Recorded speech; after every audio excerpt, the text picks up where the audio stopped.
Alrighty, I think we can go ahead and get started. Welcome everyone. I'm Katie Goen, Marketing Manager at Alert Media, and I will be your moderator today. It was great to see so many familiar names on the list today, so thank you so much to everyone who's returning, and we saw a lot of new names as well. So welcome, welcome. Thank you so much for being here today. In today's webinar, we're going to discuss threat intelligence and its role in emergency preparedness. But before we get into that, I do want to just cover a few housekeeping tips. First of all, the webinar is being recorded today, and you will receive a link to the recording once it's available, so be on the lookout for that.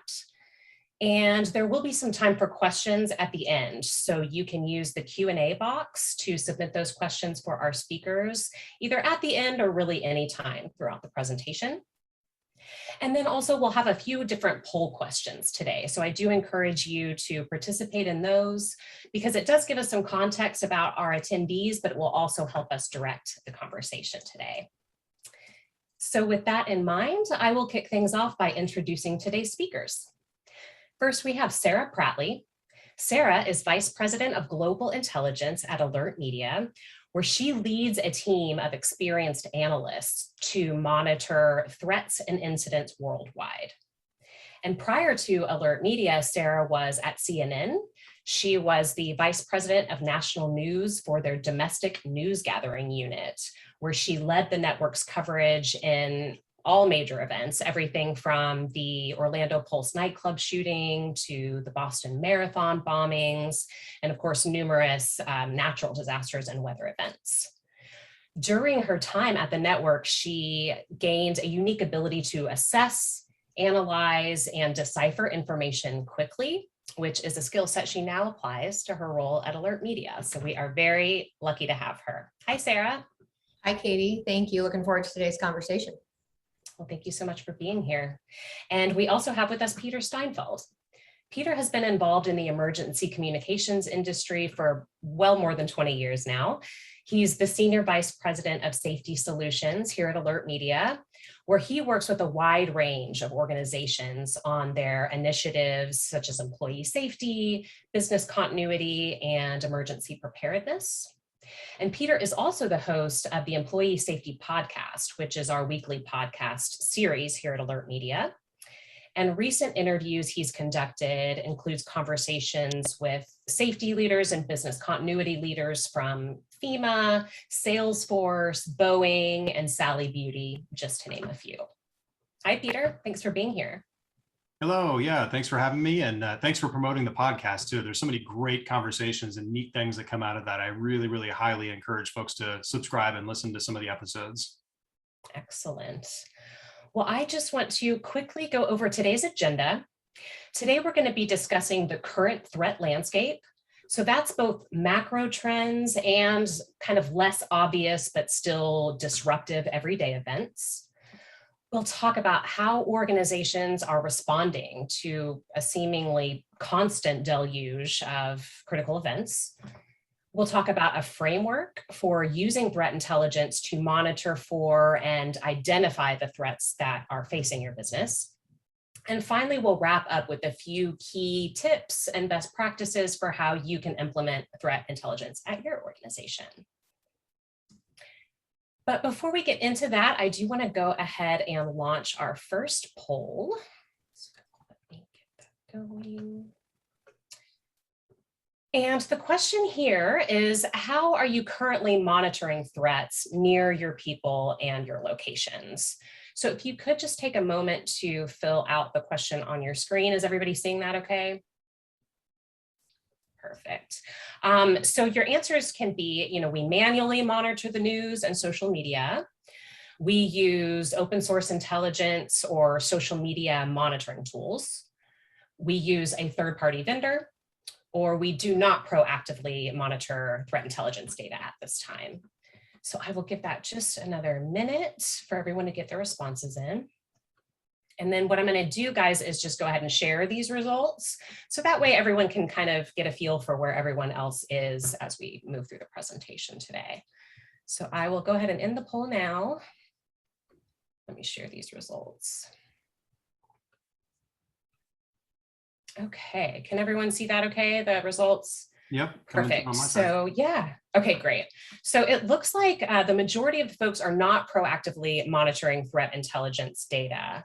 Let me ask you first, Sarah, is that surprising to you or is that about what you expected?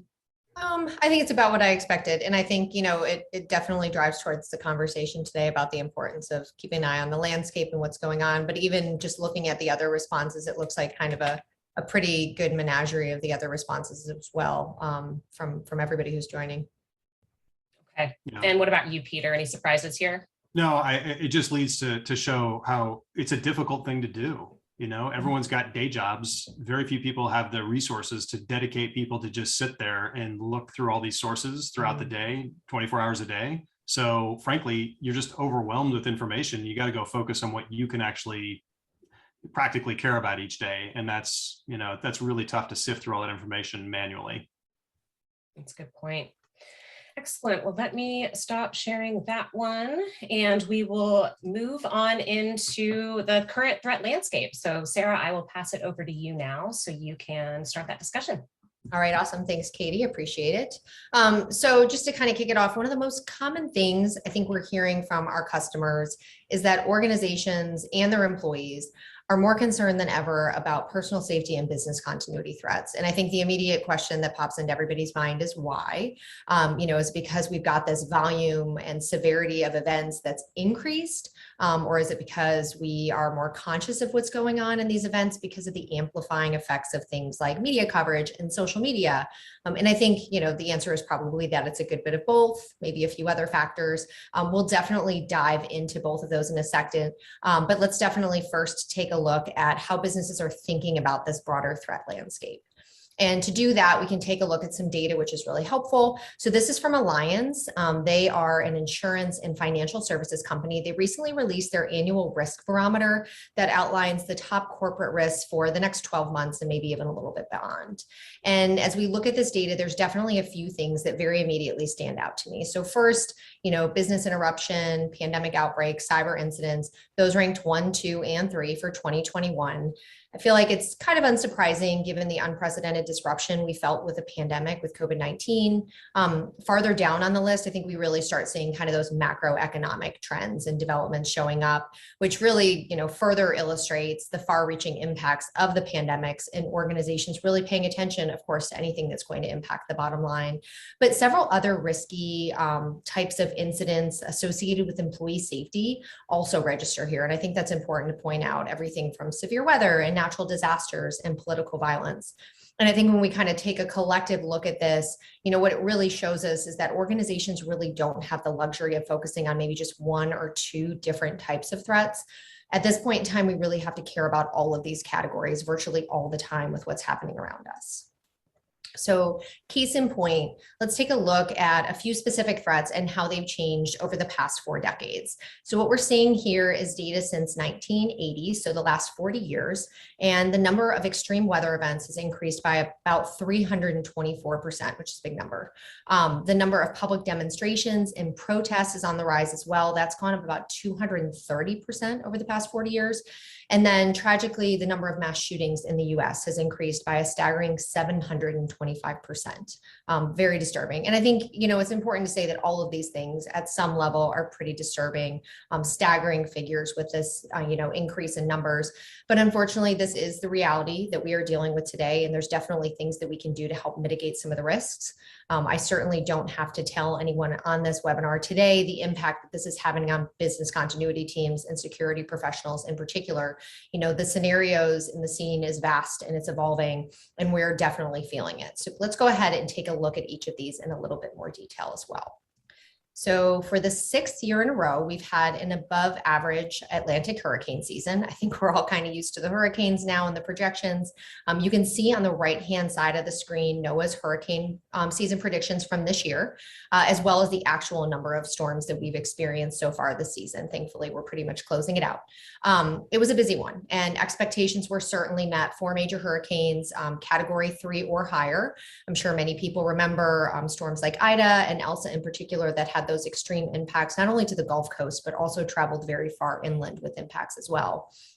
And even with all of this activity, it doesn't look like this season will have been quite as active as seasons previous, which is a good thing, right? But it's also important at this point to note that it doesn't take an above average hurricane season to impact your business or your people. All it really takes is one significant storm to put your people and your assets at risk, right? And then on top of an above average hurricane season, we've got the Western United States and everything that we're experiencing out there. The worst drought in at least 20 years. I'm sure that many people have been paying attention to this, particularly a lot of really tragic images that we're seeing from out west. Riverbeds that are empty, trees that are dying. Lake Mead, which is the nation's largest reservoir, saw water levels drop to its lowest point in history recently as well, which is really tragic and devastating. And that drought combined with the unprecedented and dangerous heat wave that we saw in the Pacific Northwest earlier this summer, triple digit temperatures, a lot of deaths unfortunately associated with that. These combinations just kind of intensified the risk of the wildfire season. And the 2020 wildfire season, so last year's, was already a record-setting one for the state of California and for the United States as a whole. It was very devastating. And this year, unfortunately, has proved to be even more dangerous. Certainly a ton of examples. In July, if you look back, we had the Bootleg Fire in Oregon that burned more than 400,000 acres, destroyed more than 400 structures, and then another several hundred vehicles were destroyed in that one.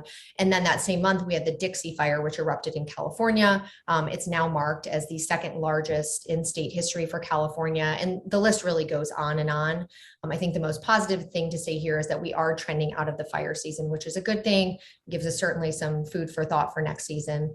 And then if you think about it, in addition to the increasingly risky wildfire conditions, firefighters are also up against new fire behaviors and characteristics each year due to the changing environmental conditions that are being experienced. And then beyond weather and natural disasters, as I mentioned earlier, the country has seen a huge uptick in violent crime over the past year, specifically when we look at gun violence. If the headline on this slide doesn't scare you, I don't know what would. In 2020 alone, there were 610 mass shootings across 44 states. In those mass shootings, we saw 500 gun deaths, really, really tragic and staggering numbers there. And then already in the first 4 months of this year, there have been 157 mass shootings in the US. That's an average of more than one per day. Again, very disturbing. When we look at the FBI data, more than half of all active shooter incidents that happened in a single time period, 2018 to 2019, some data from previous years, those incidents, the majority of them occurred in the workplace, which obviously hits home to a lot of people watching this webinar today. And of course, while all of these shooting events, particularly these workplace ones, they really cost businesses a lot of money, right? Hundreds of thousands of dollars. But the real impact stems from the psychological and the social consequences that our employees will feel, right? And these consequences can last years, they can last decades, or they can even last a lifetime. And then as we saw in that Alliance data from earlier, just kind of a capture here, that threat landscape today involves more than just physical threats, right? We hear a lot about ransomware and cyber attacks. Cyber crimes have escalated considerably in just the past year. Earlier this year, one of the nation's largest gas pipelines was forced to shut down. I'm sure a lot of people remember this. It happened in May.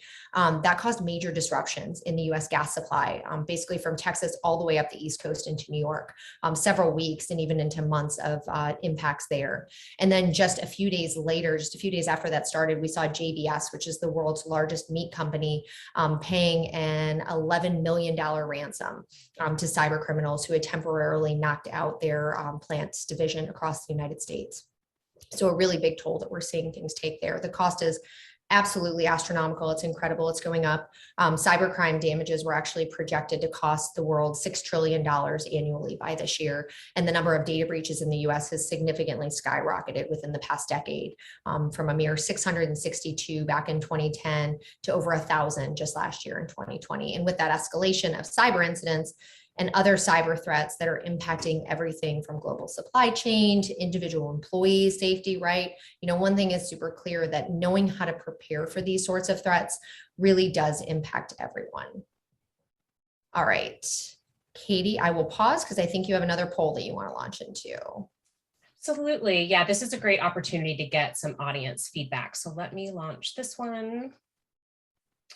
So the question here is, of the threats Sarah just spoke about, which is the most pressing or the top priority for your organization? So you could choose extreme weather, active shooter, civil unrest or protests, cybersecurity, or maybe it's some other kind of threat that we haven't addressed yet. So let me give you guys just a few more minutes to enter your responses. And then just like last time, I'll go ahead and share those. And then Peter and Sarah, I'll just get a quick check-in with you guys on your responses to the results. I imagine it's hard for people to pick just one. I know. Yeah, absolutely. I'm going to go ahead and end the poll now. Let me share this. Yeah. Okay, yep. So it looks like extreme weather and cybersecurity are kind of tied there, and then still quite a bit of concerns about active shooters and civil unrest. So Sarah, what are your thoughts there? Yeah, I definitely, extreme weather is such a big one. I know we have our meteorology team focused on this all the time. It's definitely something that really plays across all businesses and industries. And cyber, I mean, it's surprising, but it's not, right? We just talked about the number of cyber incidents going up so incredibly over the past decade and really over the past year. I think it's certainly top of mind and something that businesses are really starting to focus on right now, as they should. Peter, anything to add there? Not really. I mean, that's exactly what I would have said. Gotcha. Well, thank you for participating in that, everyone. And now let's go ahead and turn it over to Peter, who's going to discuss some of the potential impacts of the threats Sarah just outlined. Yeah, thank you, Katie. Appreciate it. So as we'll see on the next slide, to start, much of the US workforce is still working remotely or on some kind of hybrid plan. And that's due to the ongoing pandemic, as we all know, which means that employers must protect their people and effectively communicate with them wherever they are, not just at the office or at a company facility. So technically speaking, remote workers can now move really anywhere in the world, and employers should evaluate if those anywhere workers are more or less likely to be impacted by extreme weather events or natural disasters, and then adjust their preparedness plan accordingly. Anywhere workers are, I would say, essentially digital nomads who could work from the office one day, work from home the next, and then travel to a different city, state, or even country to work for a period of time. I think we're seeing that a lot out there across lots of different companies. Now, the problem for safety professionals is that this results in less certainty when it comes to assessing risk. You can't assume any longer that if there's a dangerous incident in one region, that the impacts of it are limited to only the employees who typically reside there. And conversely, you can't assume that if you have no facilities or people living full-time in a particular region, that you have no workers there. It's starting to become quite a mess to stay on top of. In this chart that you're seeing here, it's from the New York Times. It demonstrates data that shows an unusually large flow of urban residents moving out of major cities like New York and San Francisco. And this is over the last year. And these, frankly, are two regions with a very high share of jobs that can be done remotely, even after the pandemic is behind us. So curious to see if people go back. In fact, it was an interesting stat we saw. The US Postal Service reported that they received 30 million change of address requests in 2020 alone. And that's much higher than in an average year. So what should you think about when trying to manage anywhere workers? Well, there are two categories to consider, and that's employee impacts and then the impacts to the business. So when it comes to employees, you want to consider things like their health, which could be affected if they become sick or injured, and that's regardless of location. Also, their safety, which could be at stake if they experience a criminal act, terrorism, some kind of weather event or natural disaster, or a protest or civil unrest that we saw a lot of in 2020 that just gets out of control and escalates in some way. And of course, their overall well-being, which could suffer if they feel overworked or disconnected, unengaged, or that there's just a lack of communication from management. The effects of isolation are very, very real. Now, the business impacts could be substantial as well. So the organization may have additional expenses from tracking and monitoring and communicating with the dispersed workforce, or there might be new or different business continuity gaps to address. And with so many employees on different networks and connecting all over the place, there might be a need to increase security related with cybersecurity attacks, which we just saw, as well as contend with an increased risk of stolen laptops, cell phones, and other devices, since they're all kind of roaming around now. You may also be affected by a loss of productivity due to employee travel or just distractions at their remote locations. It could be an overall loss in productivity or just a shift in productivity to different times of the day that don't conform with the old way of doing things. There can be a ripple effect to the organization that you really have to adapt to. And then lastly here, information silos could certainly become a problem for a lot of organizations because with anywhere work, employees may be just doing a lot more self-sourcing of company information or drawing their own conclusions as opposed to hearing news or updates directly from leadership, or having those water cooler conversations where information spreads organically. I mean, those are just out the door now. Now, additionally, keep in mind that extreme weather events can affect all areas of the country, not just the regions in which they take place.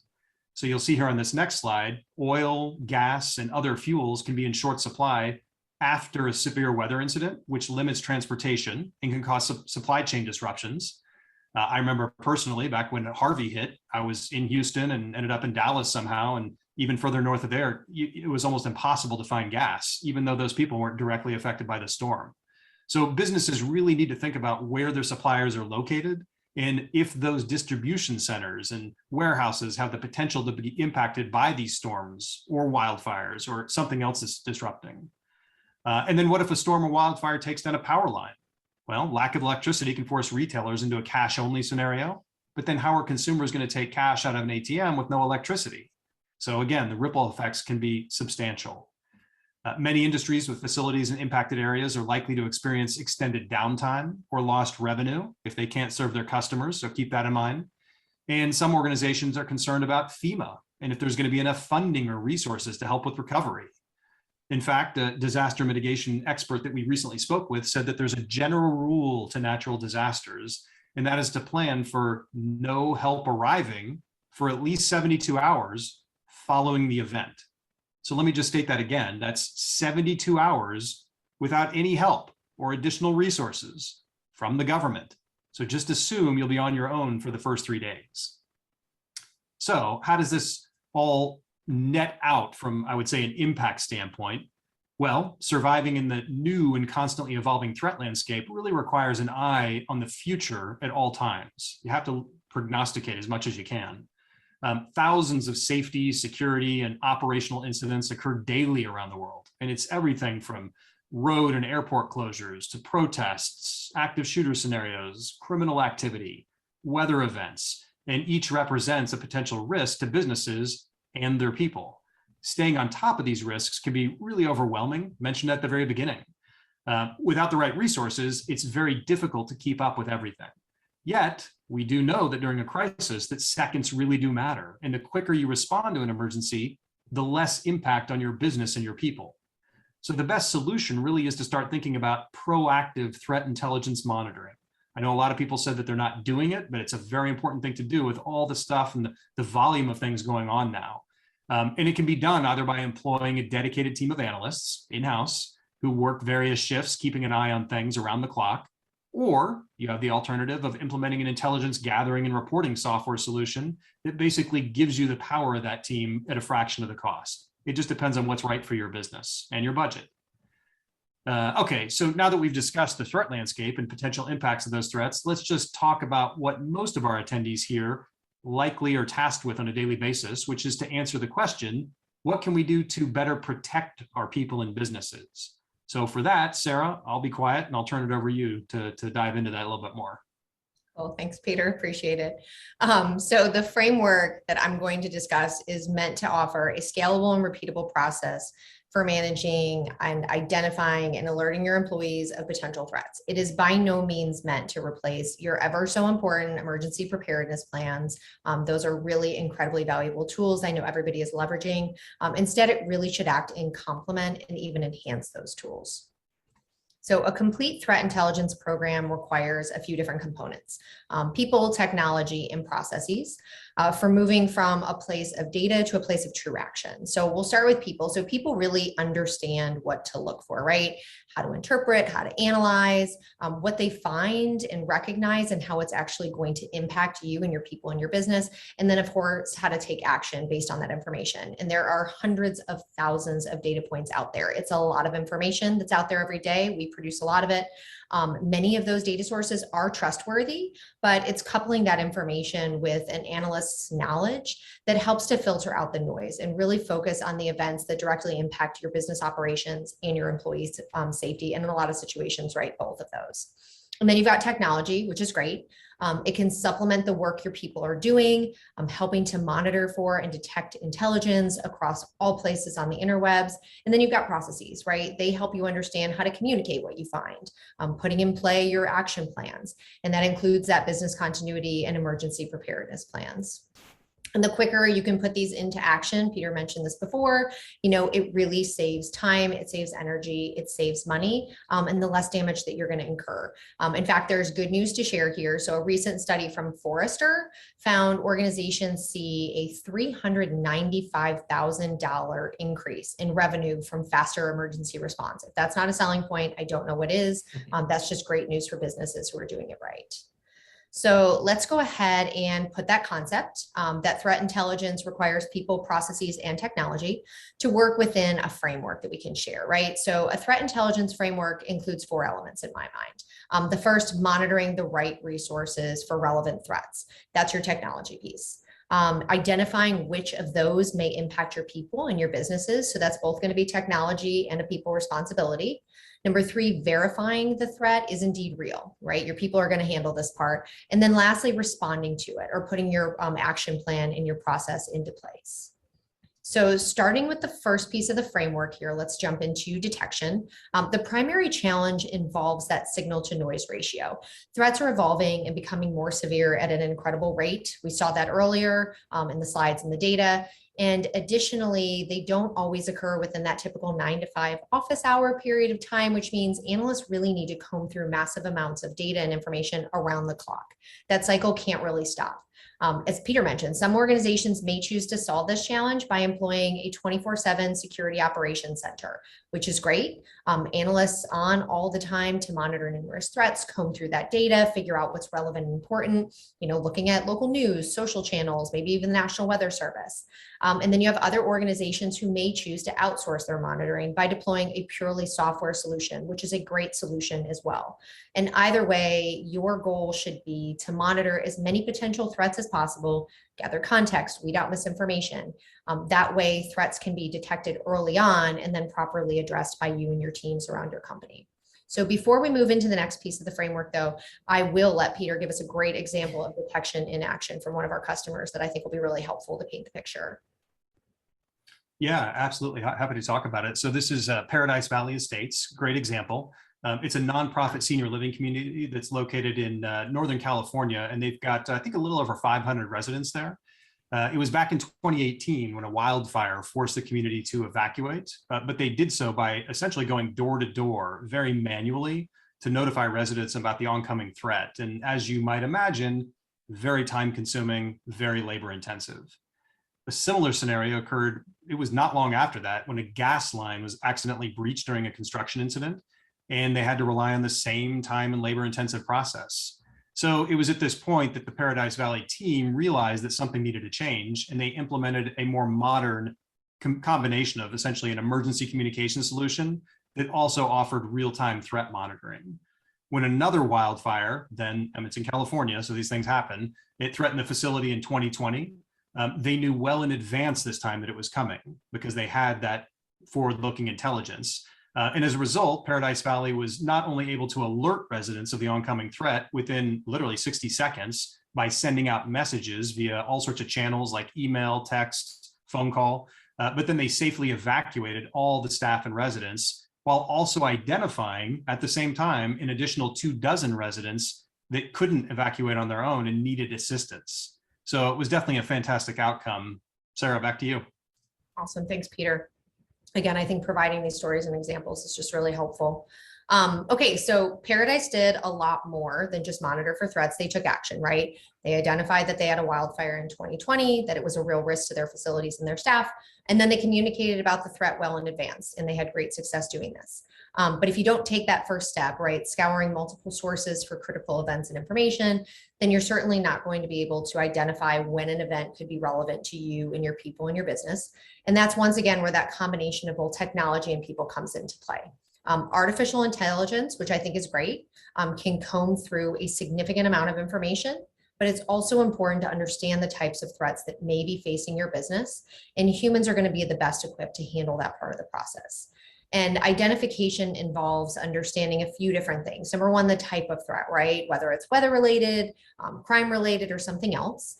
The threat's impact, right? So how many people, how many locations, what's the potential impact to your organization, to your business, to your people? And then of course the timeline, right? How much time do I have before this is actually going to hit me? How much time do I have to prepare or put an action plan in place? And early identification of threats leads to better communication and the ability to more quickly respond to it. So you'll be able to discuss contingency plans with all the stakeholders across your organization that need to, and then of course adjust. Every situation can potentially change. Our plans have to evolve. It really gives you the opportunity to make those adjustments and evolve your plans really in real time. So once again, the more quickly you can identify the threat, the more time that you have to prepare and to better respond for your whole company and your organization and for your people. And with that, Peter, I definitely would love another story. Yeah, this one is just a horrifying situation, but it was a great outcome for this particular customer. It's Uplight. It's a sustainable energy company that's headquartered in Boulder, Colorado. Great example of the assessment piece. So they used early identification of an active shooter incident to warn their employees and keep them safe. I'm sure everyone recalls this, but it was back in March of 2021, so earlier this year, that a mass shooting occurred at a King Soopers supermarket that's located in Boulder. Uplight's threat intelligence solution identified the incident well before the police and other local sources like the news reported on it, which put their safety and security team into action that much faster. So not only was the team able to warn and then verify every single one of its employees was safe by conducting safety checks through the emergency communication solution, but they learned from one of their employees who lived across the street from that supermarket. She was about to go into the supermarket right before she got a message about the shooting. So assessing the threat and its impact helped that single employee avoid making a decision that could have had potentially put her in harm's way. So again, horrible situation, but a positive outcome for that particular organization and especially that individual. So back to you, Sarah. Great. Yeah, I mean, such an important outcome for, again, such a dangerous situation that she faced. Okay, so once you identify a threat, you then need to verify that it's indeed real by corroborating across other sources, and then also assessing your potential business risk and impacts. So here are a few things to consider during your verification process. These are a lot of the things that my team and I talk about every day with multiple things that arise and kind of come across our radar. So, first, where's your information coming from? Did you find news of a threat on an unfamiliar website, or is the source of the information reputable? That's a great question to ask, right? If the source isn't one that you're familiar with, and you can't find any other information elsewhere, and it seems like some sort of big situation, there's a really good chance that it's either malicious or spam. Second, what's the size of the conversation that's happening surrounding a threat? If it's only one person talking on social media about something that, again, seems significant, then, it's probably not a high likelihood that it's actually happening. But if there is a lot of noise and there's more chatter, the higher the likelihood that this event is real and probably something that's kinetic and unfolded in that moment. And then third, looking for other sources, right? There's a lot of information out there. I mentioned this earlier.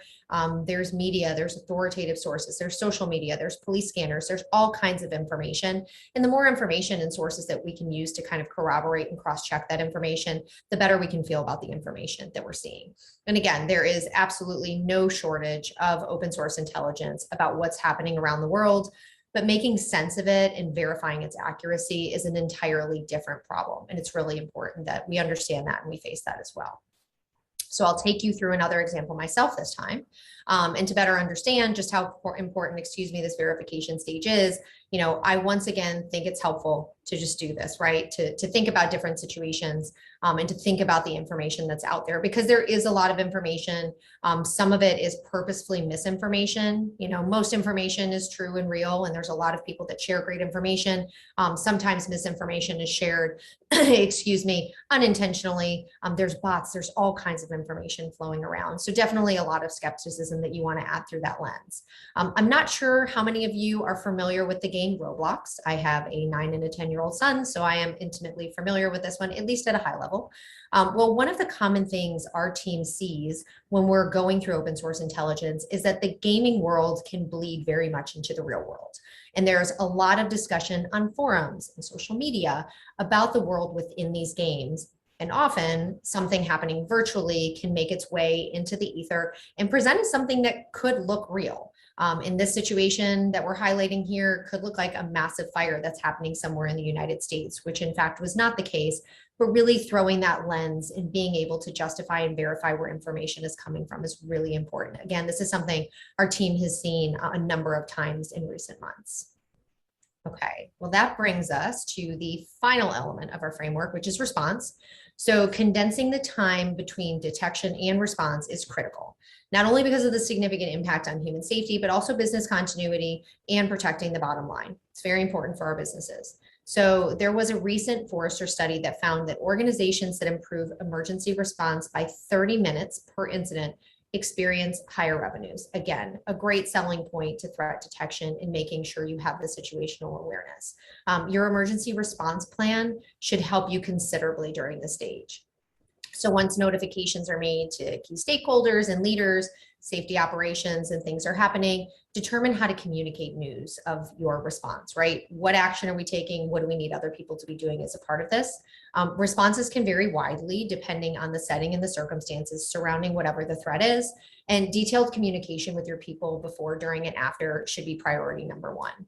So, and I think that's really important, by the way. So I'll just say that and highlight that again. It really is communicating before something's happening, if you know in advance, while it's happening, to update your teams, and then also once something is finalized. It's just a really important communication structure and messaging system.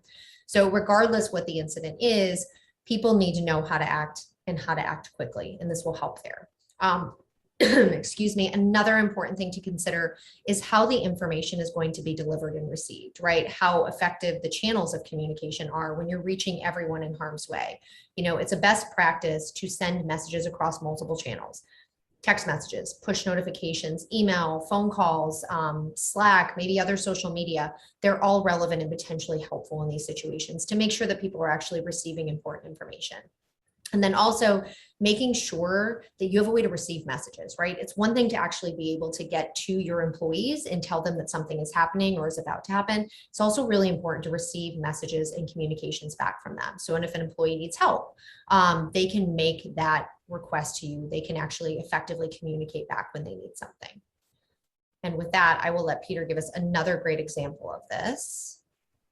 Yeah, this is a good one. So a few months ago, I had the opportunity to interview Scott Gerard, who's the Vice President of Employee Health and Safety at Moss Construction, for the podcast that I host, the Employee Safety Podcast. If you have a moment, I recommend listening to the episode. Lots of great wisdom that Scott offers. So Moss is a national multi-billion-dollar construction firm. It's headquartered in Fort Lauderdale, but it also has offices and construction sites across Hawaii, California, Texas, all areas that experience a wide range of potential threats year-round, and many of them are weather-related. So one of those weather-related ones was Hurricane Lane. It was a Category 4 hurricane that threatened Hawaii, of all places, back in 2018. It's just not normal, but you got to be prepared for anything these days. So at the time, Moss had several active construction job sites and solar projects across Hawaii, and they had hundreds of workers spread across the islands. So I just thought it was really fascinating to hear Scott talk about how the company relied on its threat intelligence and emergency communication solution to track the storm and then keep employees informed of the latest updates through a central web-based event page. So they were pushing messages out to folks, letting them know what was going on. They had this centralized portal that people could visit at their own pace to really understand what is the single source of truth that's as updated as possible about what's happening right now. He also described, and this is pretty fascinating, how they use two-way survey notifications to rapidly identify, of their hundreds of employees, 4 that felt that they were really ill-prepared to weather the storm, both for them and their families, at home. If you think about it, in Hawaii, they don't have quite the same building codes that we have, let's say, in Florida, because there aren't hurricanes that are impacting those locations. So there were people who really thought, if this storm hits, it could literally wipe down my house and potentially kill me and my family. So the company was able to make adjustments to then ensure their safety. They basically said, hey, come on out, we'll put you up in a hotel that's designed to withstand this impact. And what that did was really engender tremendous gratitude and positive feedback from the employees. And if you think about that ROI that companies have from investing in safety, this is part of where it comes from. You have less employee turnover and more productivity. When people know that you care about them, And when things go wrong, you're going to have their back. They're more likely to stick with you, and you don't have to experience that expensive turnover. And then also think about what Sarah was saying before. When there's confusion going on, productivity really drops. When something's not normal, people stop in their tracks and they try to figure out what's happening, and they're no longer productive. So the faster you can clear up that confusion, and then you can get information back from them and have that kind of private one-on-one conversation with folks that have more questions or need assistance, the quicker you can get through that situation and have a better outcome. Sarah, back to you. That's awesome. Thanks, Peter. And yeah, that two-way communication, again, coming in really handy for Moss Construction in that example. I can't impress that enough in these conversations. Okay, so we have a framework that we presented for threat intelligence, and I think it's great at this point to actually jump into some best practices. So I'll definitely hand it back over to you, Peter, so you can take people through what really can work in these situations. Okay, fantastic. Yeah. So on this slide, let's go ahead and start with risk assessment, which should help guide both your strategy and your priorities in the coming year. So you can begin your overall risk assessment by asking questions like, how is your risk profile different than the last time you assessed it? Don't be stagnant. Which events are most disruptive to your organization, and how can you mitigate them? And then, are you prepared to meet duty of care obligations for remote or anywhere workers? For those who might be unfamiliar with duty of care, it's essentially an employer's moral and legal obligation to keep their employees safe from harm. And as I mentioned before, research shows that employees trust their employers more than the media. They want to hear from you, or even the government. We hear stories all the time of people saying, well, I didn't leave for this hurricane because I was ignoring what the media was saying. I was ignoring the government. But eventually my employer came in and said, you need to leave, and I trust them more. So then, finally I did. So with that trust, it's even more critical that organizations get it right when communicating about situations that are already stressful to their teams. Now, next, you should evaluate existing procedures, tools, and processes. First, are you able to essentially get 2 steps ahead of things instead of always being 2 steps behind them? As the saying goes, an ounce of prevention is worth a pound of cure. So always try to up your game to think about incidents and events that could impact your people and business, and then invest in tools and process to identify them earlier. Next, and I know this is tough because getting budget for safety and security, back on the other slide. So getting budget for safety and security is already difficult as it is, but have a kind of conversation with management about the need to increase your staff to handle the growing volume of incidents out there. Being a superhero time and time again, it just isn't sustainable, especially with the growth pattern that we're seeing in these incidents that are occurring around the world. And then lastly, remember that communications is both communications that are both timely and accurate are really critical to fulfilling your duty of care responsibilities. If your organization doesn't already have an emergency communication system and the ability to have two-way conversations with employees during emergencies, like the examples I provided earlier, now is the time to definitely start gathering requirements and getting internal stakeholders on board with that. Likewise, I hope you have a sense for how powerful real-time verified threat intel can be. And if you're not already doing some form of it, like I know a lot of you said at the beginning of this, you're not, start evaluating the market for solutions that can maybe help augment what you're doing internally, and then really up your game in that area. Okay, now, beyond the tools, you also need a plan, and then one that I would say that's versatile enough to apply to a wide variety of potential threats, because you never know what's going to hit you, but while still remaining quite detailed, yet easy to use. So during critical events, minutes really can mean the difference between a minor incident and a major disaster. That's really important to remember. So when you're in the middle of a crisis, it's just not the time to figure out for the first time what you need to be doing or communicating to ensure the safety of impacted employees. So look for your blind spots and for opportunities to get better feedback from the front lines of the organization, prioritize and improve response across business functions and geographies, and then better equip your stakeholders. Frankly, I think it always comes back to this. I always say it, but nothing ever goes 100% according to plan in an emergency. So communication is incredibly vital. An easy to use, rapid, reliable, two-way communication system will absolutely be your silver bullet. Now you'll see on the next slide that you should constantly ask yourself if you're devoting enough resources to protecting your people. Are your teams focused on the highest priority tasks, or are they mired in things that could be automated? outsourced, or improved? Another important question that you should ask yourself is, how can you empower your employees to take a more active role in their own safety? Got to offload the burden. Don't expect that people should come to you for everything. And as we've discussed, it's helpful to invest in systems that can help you identify where to devote resources to better protect your company's most valuable asset, which is your people. It'll also improve your situational awareness so that you can make quick and impactful decisions during those critical events. So having the right information and having it really, really fast becomes critical when determining how to respond to an emergency, but it's even more important when needing to keep your people safe. And then finally, don't hesitate to lean on your network. I really try to promote this all the time. Lean on the network, lean on your peers at similar organizations. No safety leader should operate in a vacuum. Try to find out, what are others doing that appears to be successful? Can they offer you a new perspective? Can you learn things from the challenges that they had while they in turn learn from yours? All this information sharing will help you come up with some great ideas. So engage your community and your current vendors too. Never pass up an opportunity to meet with like-minded individuals to learn, discuss thoughts, and share ideas. I had a great saying from someone once, but they said that the worst time to trade business cards with someone is during an emergency. So connect with people early and often before disaster strikes. And that's neighboring businesses, people that are far away that can help you out when a disaster strikes, or even your local law enforcement and fire response units.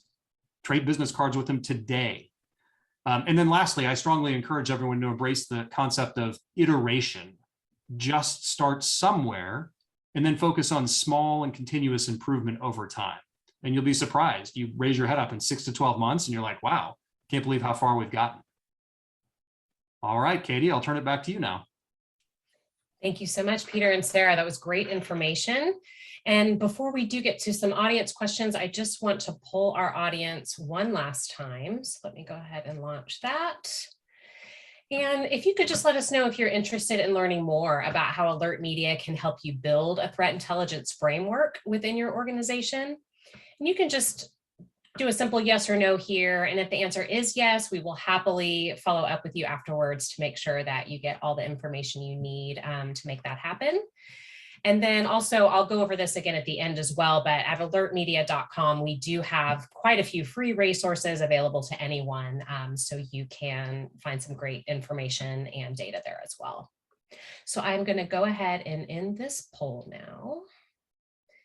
And let's go ahead and get to some questions. So go ahead and use the Q&A box to submit your questions if you haven't already. We do have quite a few that have come in, which is great. And we will answer as many as we can in the time we have left. So Sarah, I think this one is for you, and a couple of people have asked it.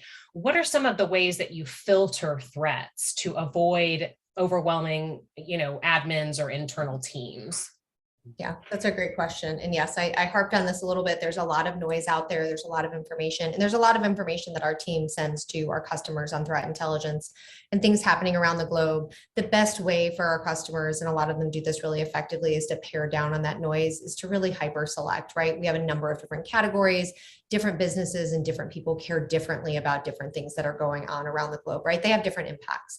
So being able to really customize how you're receiving information and what you're receiving is really important to us through the categories, through specific, severity within those categories as well. And really being able to customize best for your business's needs and for your employees' needs as well. And then similarly, I'll stay on you there, Sarah. What are your primary data sources for identifying threats? And then second part to that, have you found that these sources are becoming either more overwhelming or less overwhelming in recent years in terms of weeding out noise?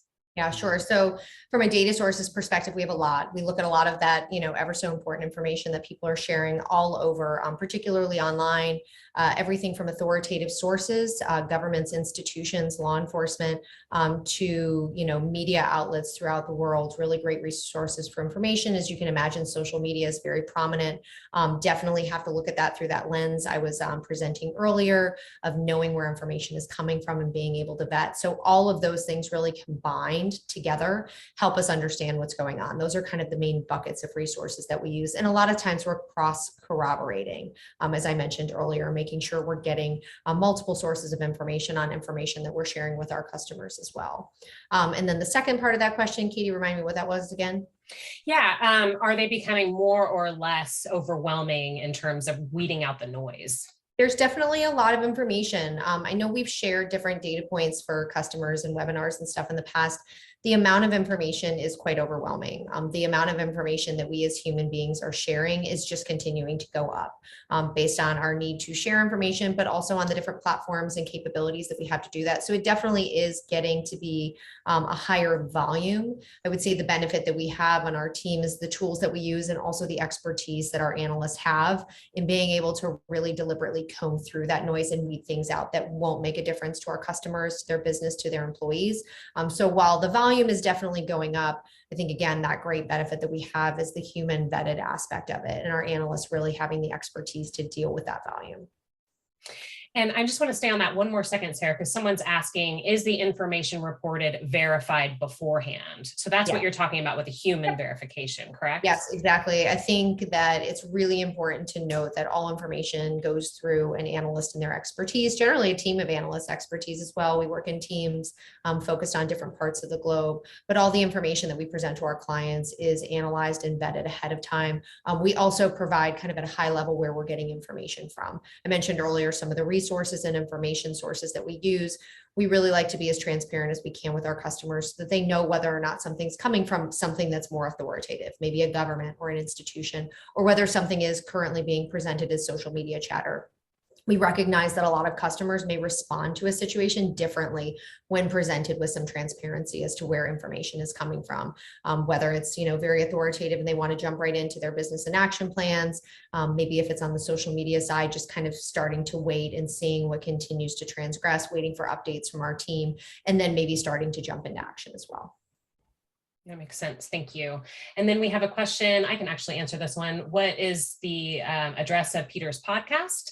You can actually find it at alertmedia.com/podcast or simply Google the Employee Safety Podcast. And thank you for asking. There's a lot of great information there in those episodes. Peter, let me ask you this question.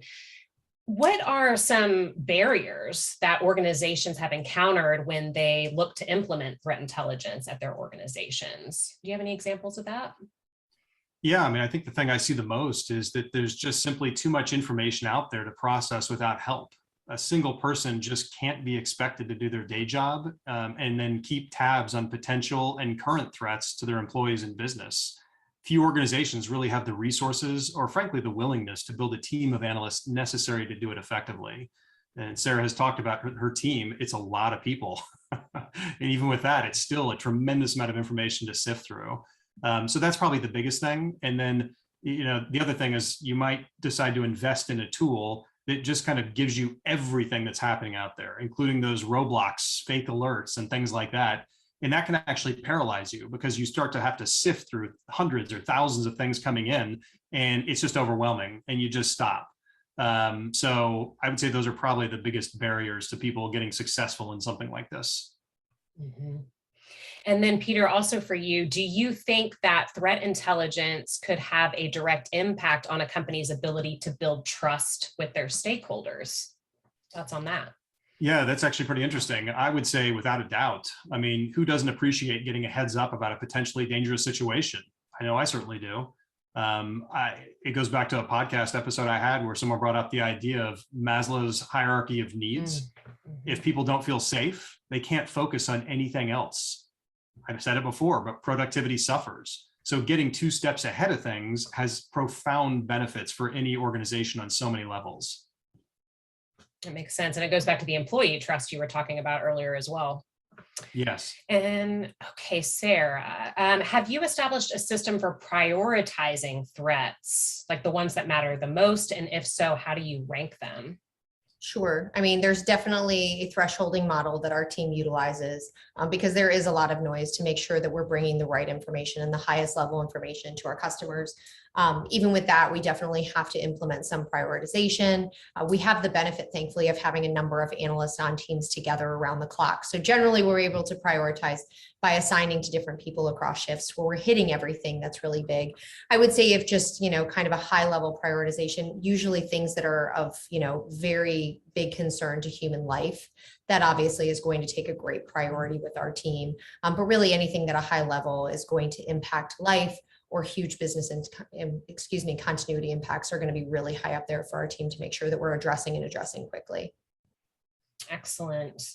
Well, I do want to be respectful of everyone's time. So let me go ahead and move forward with some contact information for Peter and Sarah. So if you weren't able to ask a question today, or we didn't quite get to it, you have email addresses and LinkedIn profiles here for Sarah and Peter, so you can follow up with them. You can also reach out to anybody at Alert Media, and we would be happy to help you. And Sarah and Peter, I just want to take a moment again to thank you both for joining us today and for sharing your insights and expertise. Great. Thanks, Katie. Yeah, thank you, Katie. Absolutely. Well, that does conclude our presentation today. Thank you all for taking the time to join us. Just a reminder, we will be sending you all a link to the recording for your reference. And once again, I do encourage you all to visit alertmedia.com because we have, blog posts, we have guides, we have ebooks, we have a lot of great free resources, both on threat intelligence and on a number of other, issues and concerns that you might have within your organization. And of course, please do go ahead and subscribe to the Employee Safety Podcast. So thank you guys again. Have a great afternoon and stay safe out there.